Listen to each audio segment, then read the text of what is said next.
Ayu pastikan proses hukum tetap berjalan.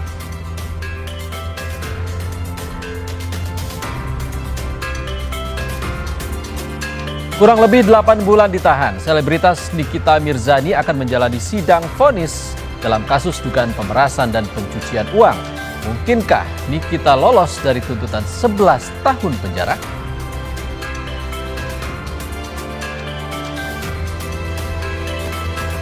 Hakim tolak permohonan pra-peradilan Direktur Lokataru Del Pedro Marhaen Rizpansyah terkait status tersangka kasus dugaan penghasutan aksi anarkistis. Ibu Del Pedro histeris.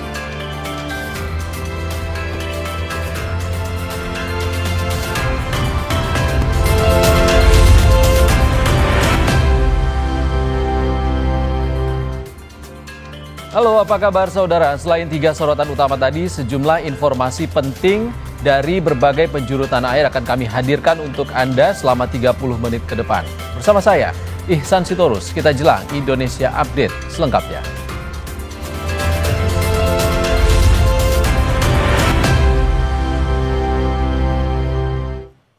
Kita ke informasi pertama, bangunan asrama tenaga kesehatan di pedalaman Mahakam Ulu, Kalimantan Timur, hangus terbakar. Api diduga muncul pertama kali dari bagian gudang.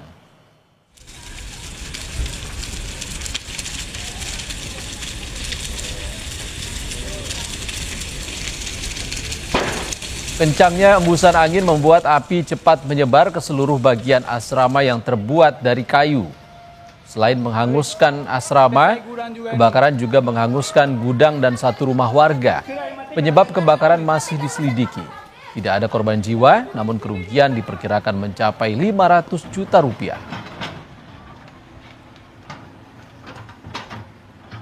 11 pintu rumah ya yang terdampak, satu rumah warga saudara Aris Menandar.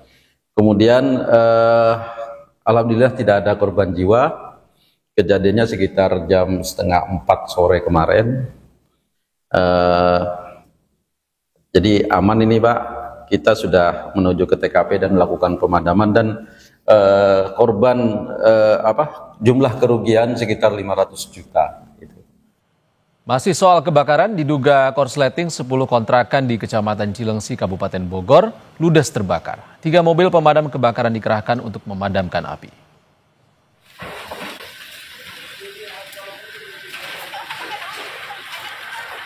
Dalam video amatir yang direkam warga, tampak kobaran api ludes membakar 10 rumah kontrakan di Desa Limus Nunggal, Kecamatan Cilengsi, Kabupaten Bogor, Jawa Barat. Banyaknya material yang mudah terbakar membuat api dengan cepat merambat. Api baru bisa dipadamkan setelah 3 mobil pemadam kebakaran dikerahkan ke lokasi. Tidak ada korban jiwa dalam peristiwa ini. Dugaan sementara penyebab kebakaran akibat korsleting.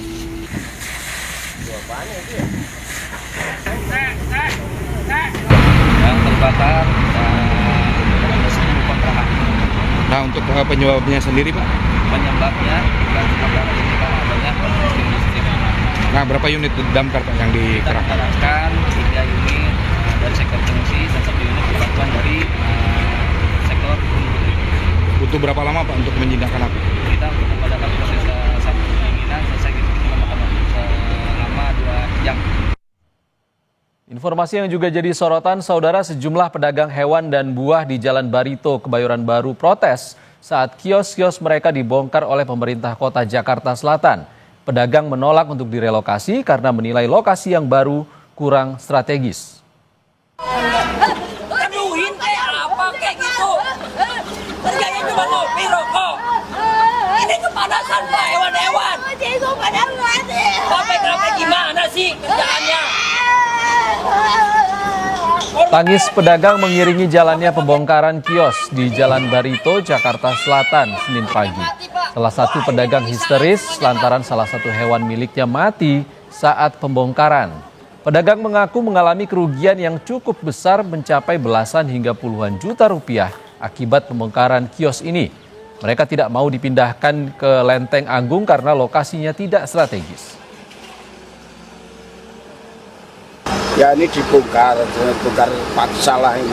Wong dia juga nggak punya istilahnya surat surat tugasnya nggak punya.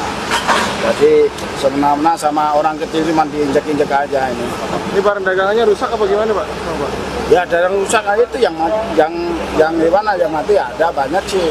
Ya pemerintah apa mikirkan itu, nggak mikirkan dia, nggak mikirkan itu pedagang-pedagang kecil. Ini informasinya nanti akan direlokasi apa memang seperti apa Pak? Ya kemarin mau direlokasi mas, relokasinya itu nggak layak sama sekali mas. Gubernur DKI Jakarta Pramono Anung bilang pembongkaran ratusan kios di kawasan Barito dilakukan setelah pedagang menerima 3 kali surat peringatan. Pemprov DKI juga telah menyiapkan 125 kios yang siap digunakan di sentra fauna Lenteng Agung Jakarta Selatan lengkap dengan klinik satwa. Selama masa transisi, pedagang dibebaskan biaya air dan sewa untuk 6 bulan pertama. Penertiban kawasan Barito dilakukan untuk pembangunan Taman Bendera Pusaka yang menggabungkan 3 taman, yakni Taman Langsat, Ayodhya, dan Leuser. Seperti diketahui pada hari ini setelah memberikan SP1, SP2, SP3, surat peringatan 1, 2, 3, dan kami sangat humanis, manusiawi sekali, dan sekarang ini 125 kios yang di Lenteng Agung, sudah semuanya selesai, semuanya bisa dipakai, termasuk air, termasuk kemudian kami akan membuat klinik satwa di tempat itu. Kalau memang nanti mayoritas adalah para pedagang satwa. Kita bergeser ke Indramayu, saudara. Seorang kepala desa di Kabupaten Indramayu, Jawa Barat diduga terlibat aksi pengeroyokan terhadap seorang dokter. Akibatnya korban menderita luka di wajah dan kepala.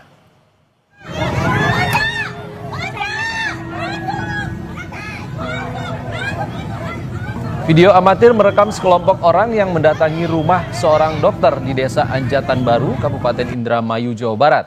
Dalam kejadian ini, sang dokter dan 2 karyawannya dikeroyok hingga menderita luka-luka. Aksi pengeroyokan ini diduga turut melibatkan kepala desa setempat. Meski kepala desa tersebut telah minta maaf, kasus pengeroyokan tetap diproses di Polres Indramayu.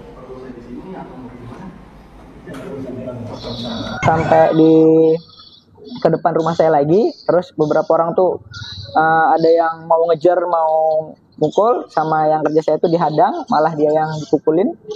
Kemudian saya juga ngelihat dia dipukulin orang rame, akhirnya saya mau melerai juga, mau misah. Saya juga disambut lagi sama orang lagi Pak, dikejar lagi sampai saya terpojok.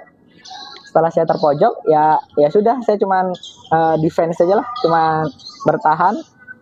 Tapi saya melihat secara umum ada kesalahan dilakukan oleh kepala desa. Kesalahannya adalah mungkin dalam proses mengarahkan alur ataupun menginstruksikan atau mengimbauan dengan kata-kata yang mungkin tidak humanis atau tidak bersahaja lah, sehingga ditangkap sebagai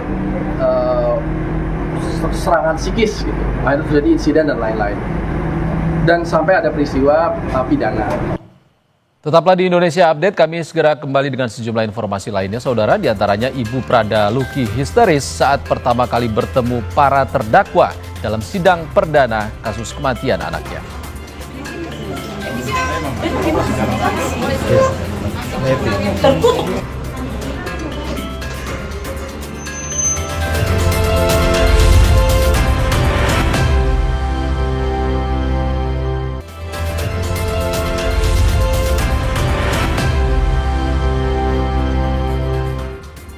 Terima kasih Anda masih di Indonesia Update. Saudara, sidang perdana kasus kematian anggota TNI Prada Luki Namo digelar di ruang sidang Pengadilan Militer 315 Kupang, Nusa Tenggara Timur. Sidang menghadirkan Komandan Kompi yang berstatus sebagai terdakwa serta ibu dan ayah Prada Luki sebagai saksi.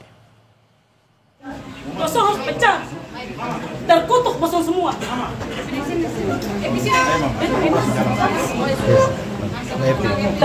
Ibu Prada Luki, Sepriana, tak kuat menahan emosinya saat pertama kali bertemu para terdakwa yang diduga menganiaya anaknya hingga meninggal.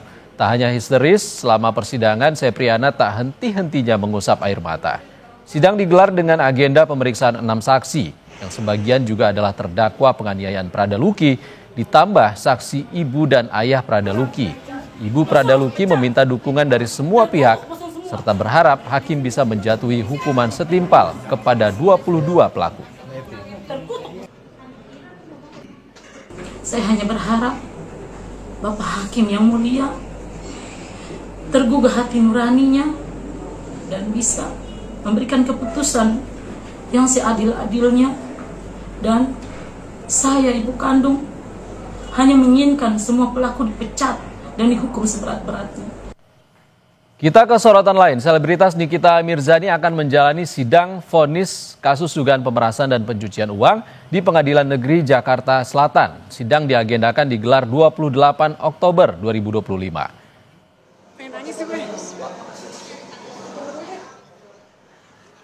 Kurang lebih 8 bulan ditahan, Nikita Mirzani akhirnya akan menjalani sidang vonis dalam kasus dugaan pemerasan dan pencucian uang. Ia mengaku tak memiliki persiapan khusus dan optimistis bahwa hakim akan menjatuhkan vonis bebas. Nikita Mirzani didakwa melakukan pemerasan dan pencucian uang terhadap pemilik produk kecantikan Dr. Reza Gladys. Perbuatan itu dilakukan Nikita bersama asistennya Ismail Marzuki.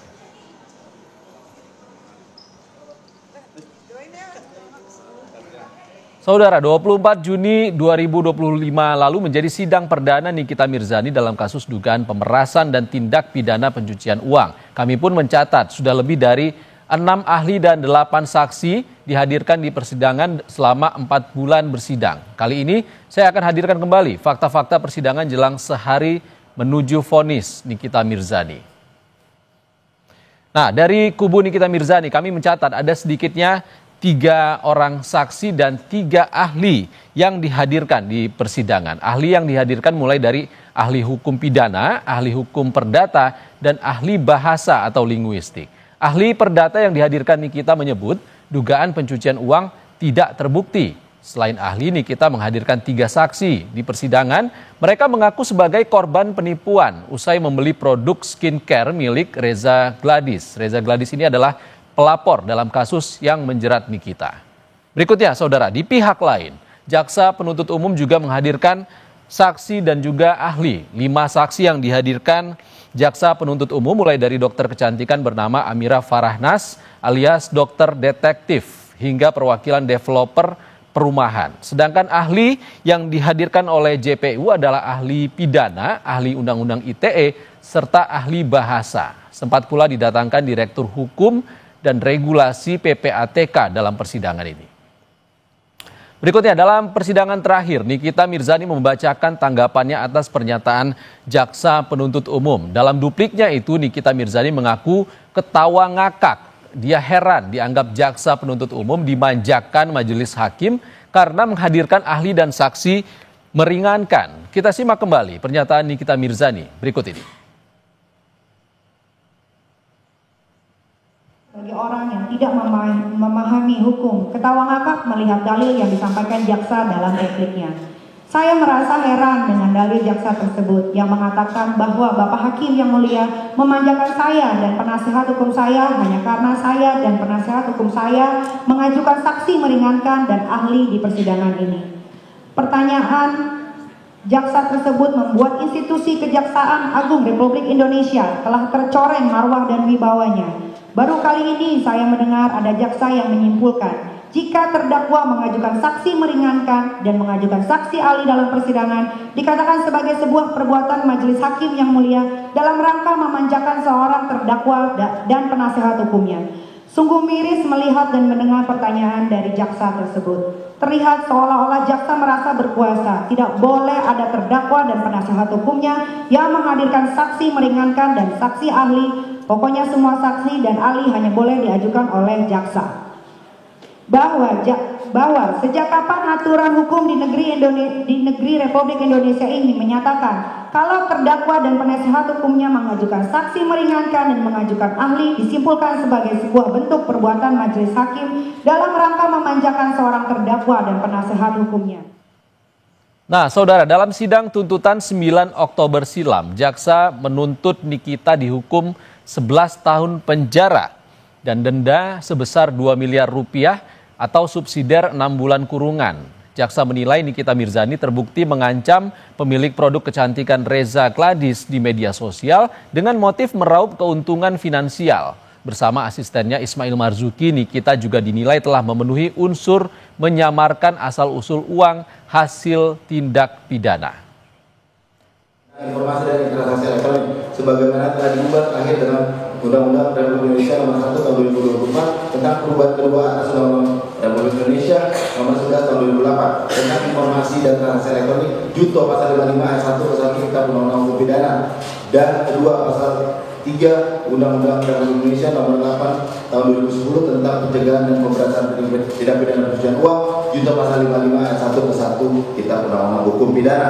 2. Menjatuhkan pidana oleh karena itu dengan pidana penjara selama 11 tahun dan denda sebesar 2 miliar rupiah dengan ketentuan apabila denda tersebut tidak dibayarkan maka diganti dengan pidana kurungan selama 6 bulan. 3. Memerintahkan supaya terdakwa tetap ditahan.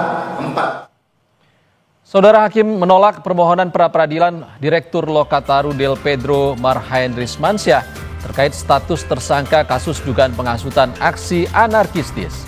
Ibu Del Pedro histeris.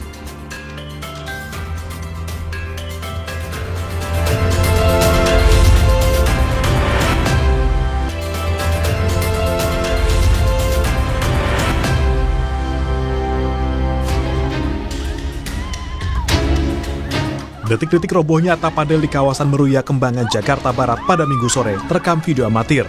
Warga sedang berolahraga, panik berhamburan menyelamatkan diri. Atap ambruk akibat angin kencang dan hujan deras. Tidak ada korban jiwa dalam peristiwa ini. Tim Inafis dari Polres Metro Jakarta Barat langsung melakukan penanganan di lokasi kejadian. Bangunan pondok pesantren At-Tahiriyah di Kecamatan Rongga, Kabupaten Bandung Barat, Jawa Barat ambruk pada Minggu malam. 1 orang santriwati dikabarkan tewas tertimbun material bangunan. Dengan menggunakan peralatan seadanya, warga berhasil mengevakuasi korban. Ambruknya bangunan terjadi usai hujan deras yang mengguyur kawasan Rongga sejak Minggu siang. Petugas gabungan BPBD Bandung Barat, Tagana, Polri, TNI, dan unsur kecamatan masih melakukan asesmen atas peristiwa ini. Seorang sopir ambulans meninggal dunia sesaat setelah mengantarkan jenazah ke Kabupaten Ciamis, Jawa Barat. Video warga merekam saat mobil ambulans tiba di rumah duka di Kecamatan Panjalu, Kabupaten Ciamis. Warga kaget saat melihat sopir yang akan turun mobil tiba-tiba lemas dan ambruk. Warga berusaha menolong, namun saat dibangunkan, korban sudah tidak sadarkan diri. Warga sempat membawa sopir ambulans ke Puskesmas Panjalu untuk mendapatkan pertolongan, namun nyawanya tidak tertolong. Dugaan sementara, korban meninggal dunia akibat serangan jantung. Guguran lava terjadi di Gunung Semeru, Lumajang, Jawa Timur pada Minggu malam. CCTV BPBD Lumajang merekam guguran lava pijar dari Gunung Semeru dengan jarak luncur hingga 2 km ke arah tenggara. Gunung tertinggi di Jawa itu juga tercatat mengalami 26 letusan dengan kolom abu mencapai 1.000 meter. Warga mengaku sudah terbiasa, namun tetap waspada dengan memantau kondisi Semeru secara visual.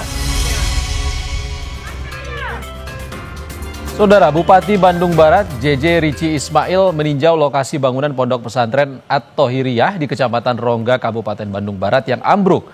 JJ mengimbau warga untuk tetap waspada terhadap potensi longsor susulan. Petugas gabungan TNI, Polri, BPBD Bandung Barat bersama warga membersihkan material bangunan pondok pesantren At-Tahiriyah yang ambruk akibat hujan deras. Bupati Bandung Barat yang meninjau lokasi mengimbau warga untuk tetap waspada terhadap potensi longsor susulan mengingat curah hujan di wilayah Bandung Barat masih cukup tinggi. Sebelumnya, 1 santriwati meninggal tertimbun material bangunan pondok pesantren At-Tahiriyah yang ambruk pada Minggu malam.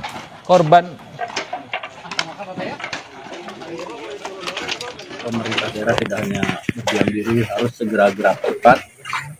Tadi juga sudah dibantu oleh TNI, Polri sudah beserta para masyarakat. Alhamdulillah banyak yang membantu. Tentunya tetap harus hati-hati karena curah hujan masih sangat tinggi. Mungkin sampai awal tahun masih diperkirakan cukup tinggi. Untuk itu saya menghimbau masyarakat untuk selalu berwaspada dan jaga diri. Hakim Tunggal Sulistianto Rohmat Budiarto memutuskan menolak permohonan pra-peradilan Direktur Lokataru Foundation Del Pedro Marhaen. Putusan dibacakan di Pengadilan Negeri Jakarta Selatan. Kenapa kalian zulimi? Kutuju kalian di akhirat ya Allah. Ibu Del Pedro menangis histeris usai mendengar putusan hakim yang menolak pra-peradilan status tersangka anaknya. Selain Del Pedro, ada juga Muzaffar Salim dan Harik Anwar yang menjalani sidang putusan pra-peradilan dalam kasus dugaan penghasutan unjuk rasa. Sidang keduanya digelar di ruangan yang berbeda. Undang-Undang Nomor 881 tentang Hukum Acara Pidana mengadili. 1. Menolak permohonan pemohon pra-peradilan untuk seluruhnya. 2. Membuatkan pihak perkara kepada pemohon sejumlah nihil. Demikian terhadap pemeriksaan perkara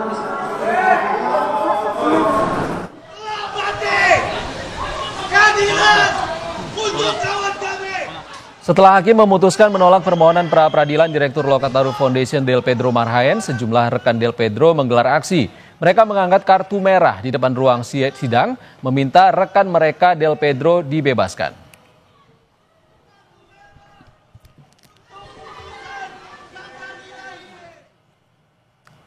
Kami tutup Indonesia Update edisi kali ini, saudara. Saya Ihsan Sitorus pamit. Terima kasih. Sampai jumpa.